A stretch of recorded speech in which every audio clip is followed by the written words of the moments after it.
নমস্কার, কেমন আছেন সবাই? আশা করি সবাই খুব ভালো আছেন। আমি কনক চলে এসেছি আবার একটা নতুন ভিডিওর সাথে। এখন বাজে প্রায় 10টা। আজ সানডে ভিডিও তো, আর সানডে মানেই একটু লেট করে শুরু হয়। তাই সকালবেলার আর কোনো কাজ দেখায়নি, একেবারে স্নান করে চলে এসেছি রান্নাঘরে। আর আমার থেকে আগেই হাজব্যান্ড এসেছিলো, তাই আজ রান্নাঘরের এই অবস্থা। আমি তো রাত্রে রোজ রান্নাঘর গুছিয়েই তারপর শুই, কিন্তু ও তো আমার থেকে আগেই স্নান করেছে, কারণ ও ঘুম থেকে উঠে আগে স্নান করে নেয়। আর আমার তো ঝাড়ু পোছা করে তারপর স্নান করেছি। আর আখের রস এসেছিলো, তাই মেয়ে খেয়েছিল। ওখানে গ্লাসটা পড়েছিল, সেটা আবার প্লাস্টিকের মধ্যে রেখে দিলাম। প্লাস্টিকে রয়েছে বিস্কুটের প্যাকেট ছিল, ওগুলো সব ওখানেই রেখে দিয়েছে, ফেলে দিতে হবে। এই যে নাস্তা করে নিচ্ছি।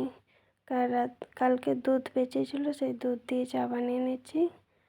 আর ব্রেড, আজকে নাস্তাতে চা আর ব্রেডেই হবে, কারণ কাল অনেকটা দুধ বেঁচেছিল। মেয়ে দুধ খায়নি তো, তাই তাড়াতাড়ি নাস্তা করে তার মধ্যে ভাতের জলও বসিয়ে দিয়েছি। আজ গামলাতেই ভাত করব, দুবেলার ভাত একবারেই করে নেব, তাই গামলাতেই বসিয়েছি। আর এর মধ্যে ডিম সিদ্ধও বসিয়ে দিলাম। একটু লবণ দিলাম, তাহলে ডিমগুলো ভালো করে সেদ্ধ হয়ে খোসা ছাড়বে। তারপর নাস্তা টাস্তা করে চলে এসেছি। এই যে ভাতের জন্য চাল ফেলে দিলাম, মেয়েকেও স্নান করিয়ে দিয়েছি একেবারে, কারণ এবার একটু একটু গরম পড়ছে। আর এইদিকে দেখুন মেয়ে কী করছে। সেই থালা বাসন রাখি, সেই গামলাটা নিয়ে জল নিয়ে একটা নৌকা বানিয়ে খেলতে লাগিয়ে দিয়েছে। কী যে খেলে না বাবা, বুঝে পায় না। তারপর চলে এসেছি ছাদে, এই যে জামা কাপড়গুলো মেলতে। নাইটিটা রোদে দিলাম না, কারণ রোদে দিলে কালারটা ফ্যাকাশে হয়ে যাবে তাড়াতাড়ি, তাই ওটা ভেতরেই রেখে দিলাম। এখন জামা কাপড় কমই হয়, কিন্তু সানডের জন্য হাজব্যান্ডের ড্রেসগুলোও রয়েছে ডিউটি, মেয়েরও ইউনিফর্ম রয়েছে, তাই। আর এই পাশের বাড়ির আন্টিদের মানে ছাদের থেকে একটু পুদিনা নিয়ে নিচ্ছি, পুদিনার চাটনি বানাবো। পুদিনাগুলো খুব সুন্দর হয়েছে, দেখেই লোভ লাগে, তাই একটু পুদিনা নিয়ে নিয়েছি। তারপর রান্নাঘরে সব কিছু গুছিয়ে চলে এসেছি রান্না করতে। আচ্ছা বন্ধুরা, আমার ভিডিও আপনাদের কেমন লাগছে অবশ্যই কমেন্টের মাধ্যমে জানাবেন। আর যদি ভালো লাগে একটা লাইক সাবস্ক্রাইব করে আমার পাশে থাকবেন। আজ বানাবো এই ডিমের ঝোল আর পুদিনার চাটনি, আর কুমড়ো আলু আর সয়াবিন দিয়ে একটা সবজি। এটা রাতের জন্য বানাবো সয়াবিনেরটা। আর এখন ডিমের ঝোল আর পুদিনার চাটনিটা করব, বেশি কিছু রান্না করব না। দুটো কড়াই বসিয়ে দিয়েছি, তাড়াতাড়ি করে নেব। আর সয়াবিন ভাজার সময় যদি কড়াইয়ে তেলের ওপর একটু লবণ দেওয়া হয় না, তাহলে আর সয়াবিন কড়াইয়ে লেগে যায় না। তাই তেলের মধ্যে একটু লবণ দিয়ে সয়াবিনটা ভেজে নিলাম। এই যে মশলা আলু কষিয়ে ডিমের ঝোলটাও মানে ফুটে গেলেই হয়ে যাবে। আর ওদিকে সবজিটা কষিয়ে নিচ্ছি ভালো করে। মাঝখানে কিছুদিন ভিডিও চলছিল, আবার ভিডিও কেন জানি না বন্ধ হয়ে যাচ্ছে, চলছে না। তার মধ্যে দেখুন পুদিনার চাটনিটাও মানে মিক্সিতে পেস্ট করে নিয়েছি। পুদিনার চাটনি যদি শিলনোড়াতে বাটা হয় তাহলে ওর টেস্টটা আরও ভালো হয়, কিন্তু কী আর করবো, শিলনোড়া নেই তো, তাই মিক্সিতেই করে নিলাম। একটু গরম পড়লে না টকটক খেতে বেশ ভালো লাগে। আর সেভাবে টক বলতে তো লেবু দিয়েছি, কারণ তেঁতুলও নেই, আর এখন তো আমের সিজন নেই। আর কিছু মাস পর আম পাওয়া যাবে, তখন আম দিয়ে বানালেও ভালো লাগবে। ডিমের ঝোল হয়ে গেছে, এদিকে ওই সবজিটা হচ্ছে। মেয়েকে দেখুন, ওর খেলার শেষেই হচ্ছে না, এবার ঘরে চলে এসেছে। বাইরে রোদ এসে গেছে তো, এই যে মানে যত গরমটা পড়বে না, এই রান্নাঘরে টিকা মুশকিল হয়ে যাবে। এই পাশ দিয়ে প্রচণ্ড রোদ আসবে।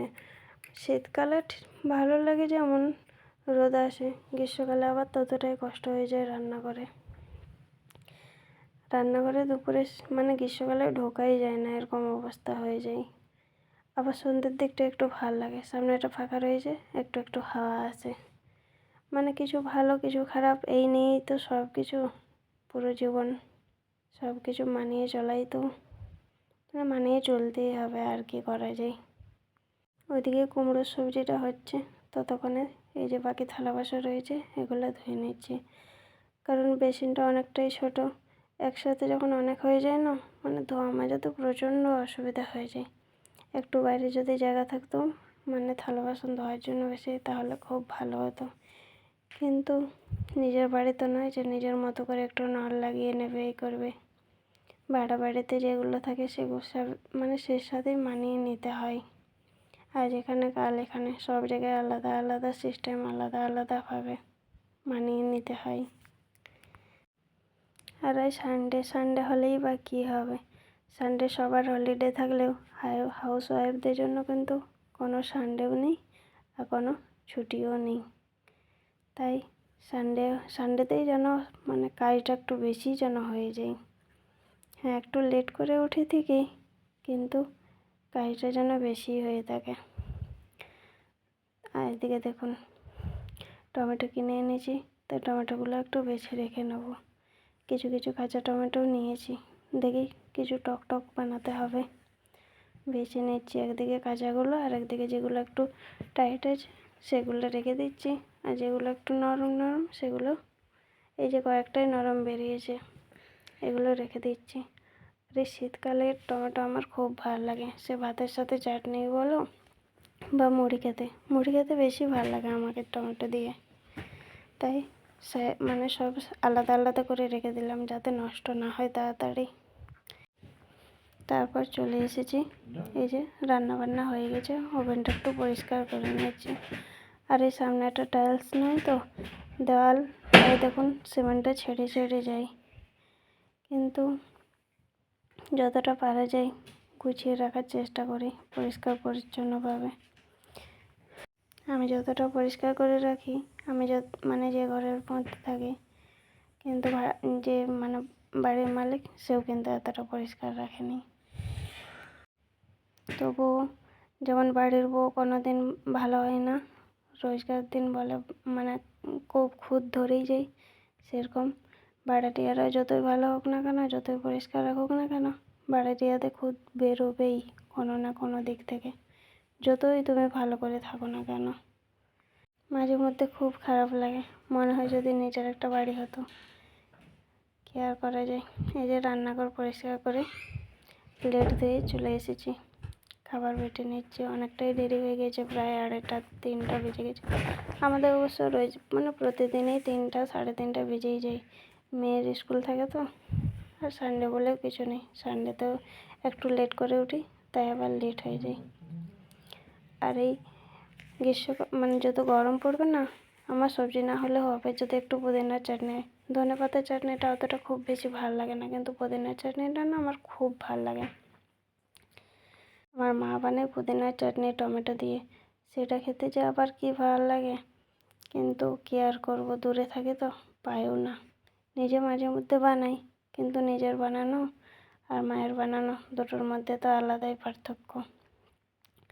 আর নিজের রান্না খেতে খেতে মুখে যেন আর স্বাদ লাগে না, মাঝে মধ্যে মনে হয় যদি কেউ একটু রান্না করে দিত, কিন্তু কিছু করার নেই, নিজের সংসার নিজেকেই করতে হবে। হ্যাঁ, যদি বাড়িতে থাকা হতো তাহলে না হয় মানে একদিন হয়তো কারো না কারো হাতের আলাদা আলাদা স্বাদ পাওয়া যেত। তারপর খাওয়া দাওয়া করে চলে এসেছি, একটু এই যে কিছু মানে দোকানের রেশন নিয়ে এসেছিলো, সেই রেশনগুলো একটু গুছিয়ে রেখে নেব। আমরা মাসের রেশন মাসে মানে যখন যেটা দরকার হয় তখন সেটা তুলি, মানে যখন যেমন সামর্থ্য হয় সেভাবে। প্রত্যেক মাসে তো আর সেভাবে হয় না, তাই যেগুলো ফুরিয়ে যায় সেইভাবে দেখে দেখে তুলতে হয়। কখনো সপ্তাহতেও করি, কখনো 15 দিন পরেও করি, আবার মাঝে মধ্যে যেটা যখন দরকার হয় সেটা নিয়ে আসি। আর এই যে বাড়ন্ত বলতে একটু মানে ধনে গুঁড়ো আর হলুদ গুঁড়ো ছিল, আর ডাল কিছুটা, চানা ডাল, মুগ ডাল, আর একটা ময়দা, বাকি সেরকম কিছু ছিল না। কৌটো খালি হয়ে গেছে প্রায়, তাই সব গুছিয়ে রেখে নিচ্ছি। এখন আর কৌটোতে ভরবো না, সব কৌটোগুলো ধুবো আগে, তারপর ভরবো। তার আগে ভাবলাম সব এর মধ্যে এখন রেখে দিই, ব্যাগের মধ্যে থাকলে আবার ইঁদুরে আসবে, সব কেটে দেবে, তাই তাড়াতাড়ি মানে এর মধ্যে রেখে দিচ্ছি। একটু 5-10 মিনিটের কাজ করে নিলে অনেকটা কাজ এগিয়ে যায়। অলস করলে তখন আবার সেই জিনিসগুলো নষ্ট হয়ে যায়। তাই এই কৌটোর মধ্যে রেখে দিচ্ছি, তারপরে একটু রেস্ট করব। আর এইবারে এনেছে এই যে বড় সয়াবিনটা, যেটা আমার একটু ভাল লাগে না, আমাকে মিনি সয়াবিনটাই বেশি ভালো লাগে। ওটা আমি গেলে ওটাই নিয়ে আসি, কিন্তু হাজব্যান্ড নিয়ে এসেছে বড়টা। আর এই একটুখানি মটর ছিল, সেটা রাত্রে বানাবো। আজ এই পর্যন্তই, সবাই ভালো থাকবে।